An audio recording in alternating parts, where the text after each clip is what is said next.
Well, hi there, YouTube. Welcome back to Kramer's Garage. I'm Bob Kramer. Let me show you what we're doing today. This is part 3 of the 1976 Goldwing LTD restoration project.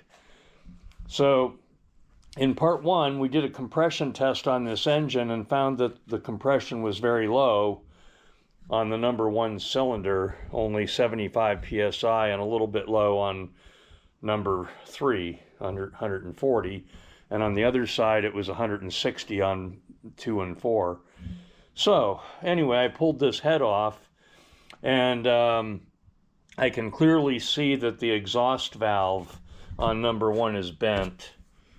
So I shined a light on it, and you can clearly see. I'll see if you can see it on the film.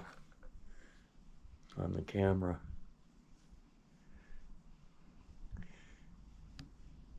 Yeah. So I'm I'm looking down in the intake or exhaust port with the camera, and I'm shining a light on the edges of the valve, and you can see the light shining down in the exhaust port there. You can see the light. So that indicates that that valve is not sealed, and the light is just around one edge of that valve, so I suspect the valve is bent a little bit. And it looks like the intake valve on number 3 is slightly bent. So I'm going to take these heads apart and replace at least one valve, maybe 2. But the good news is, if you look at the bores in here, the bore in these cylinders looks really good. You can see the cross hatching from the original honing. Like I said, this engine only had has 21,000 miles on it. At least that's what shows on the odometer. And I believe it, looking at the condition of the bore on these cylinders, I believe it probably is only a 21,000 mile engine. Now, there's a good bit of carbon buildup in the exhaust ports, but that's not all that unusual. It may have been running a little rich, so I'll be going over the carburetors as well. But anyway, so I'm going to go over this head and fix it so it doesn't leak, and put it back together and run a new compression test. On the other side, since I've got 160 on a cold engine that's been sitting for 7 years, I don't think that's bad at all. I think I'm just going to leave that side as is and run it a little bit. So I don't think I'm going to pull the other head, just this side. Okay, I've got the head all apart here, and there's the valves. None of the valves really look bent. I put the one that was definitely leaking in a drill, and it doesn't wobble. So looking at the seat carefully, this is the one that was bent, and you can see there's actually some hardened up carbon stuck right on that valve seat. I don't know if you can see it in the video, but so what I'm going to do, and the rest of them don't look too bad. It seemed like the intake valve on the other cylinder here might have been leaking a little bit. So what I'm going to do is I'm just going to clean these valve seats up with a Dremel buff, clean everything up, get the carbon off, and clean it all up, and then hand lap the valves and see if everything seals up. I'm not trying to do any porting and polishing on this engine. This is the LTD engine, and what I'm noticing, the ports on this are already cleaned up as far as casting marks and things go. They're cleaned up a little bit better than they are on a standard Goldwing. So I think that Honda did take a little bit more trouble with this engine than they did with the standard ones these ports look a little bit nicer. Okay, well, all right. So I'm gonna go ahead and do that, and I'll show you guys the result here in a little while. I've cleaned everything up, and I put machinist blue on all the valve seats, and I also put machinist blue on the valves themselves. And then I'm going to use valve grinding compound and hand lap the valves, and then the blue ink will clearly show me if I have a bent valve or a faulty valve seat or what. And of course, if one of the valve seats is faulty and it will not seal up properly, I'll have to recut the valve seat. If on the other hand, if I find that one of the valves is actually bent, then I'll have to consult my box of valves, which is right there on the shelf, and see if I can find a good one. I've salvaged valves out of several engines that were parted out. So I have a little collection of valves. But anyway, so I'm giving that a few minutes for the ink to dry, and then I'll commence with the hand lapping, and I'll show you guys the results. Okay, I've lapped all the valves, and you can see now that I have a nice uniform gray ring around each valve seat. Everything cleaned up really well with the hand lapping. And you can see this is the one that was really leaking, losing a lot of compression, and you can see that valve seat looks nearly perfect now.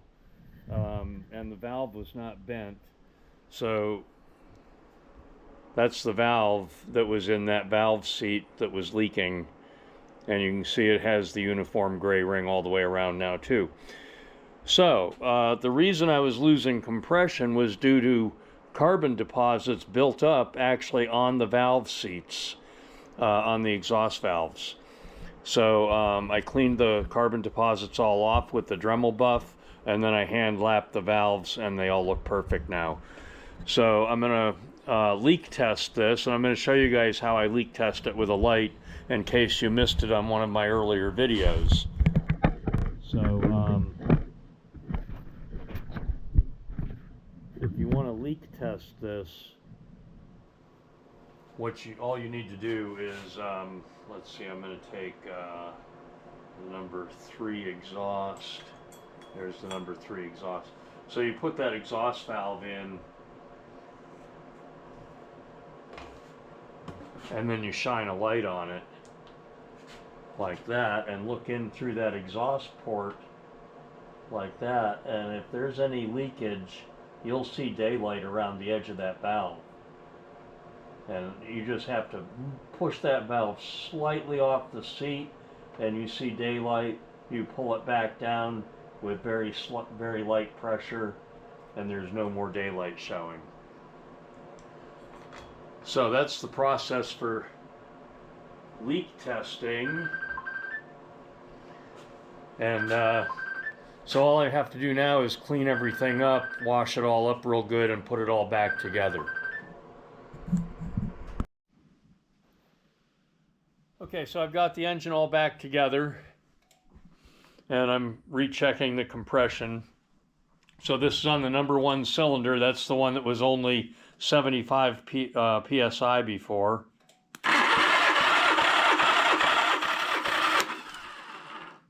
So there we go. We got up to 150. I'm going to check the other cylinder that was 140 before and see where that one's at. See if that's also at 150. It's very cold in the garage today, so that might be affecting this a little bit. I'll check the other 2 cylinders as well.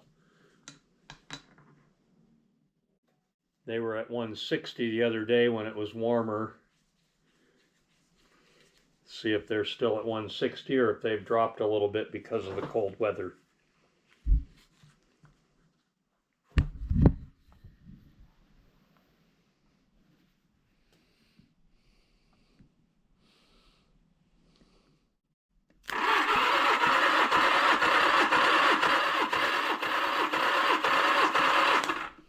right, that one's still a little bit low. I know the valves are sealing very well, so it's got to be a ring problem. The engine sat for 7 years, partially disassembled.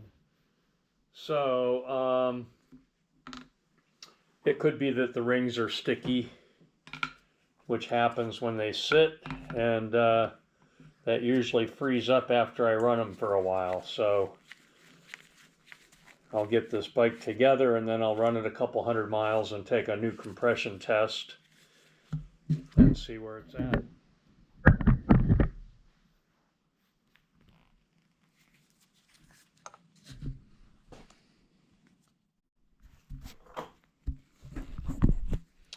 All right, here's number 2.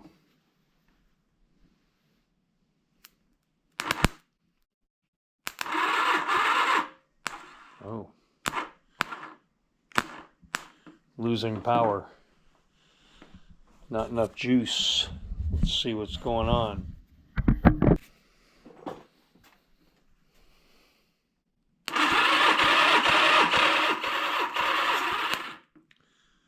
Yeah, that's 150 now also. So I think the cold temperature in the garage is holding my compression back a little bit. But as long as they're all above 140, I'm confident that the engine will run really well. And I'll check it again, like I said, after I get a couple 100 miles on it.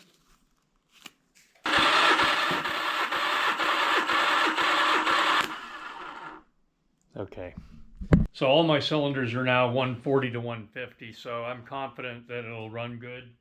And I'll recheck the compression after I get a couple 100 miles on it, about 300 miles I'll put on it, and then I'll check the compression again. So I'm going to end this video now. In the next video,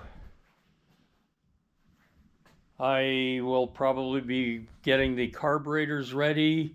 I still have to put the clutch together, and I have to put the I have to do some work on the carburetors and put them back on the engine, and then I'll assemble the engine into the frame. So here we are at the end of part 3. So far we have done the diagnostics on the engine. We've repainted the frame. We've fixed the major problem with the engine, which was low compression. So the engine is, I'm confident the engine will run good now. So I've got to finish prepping the engine so it can run, carburetors, clutch, and so on, and then I can start assembling the bike. Stay tuned. Subscribe to my channel. Thanks for watching.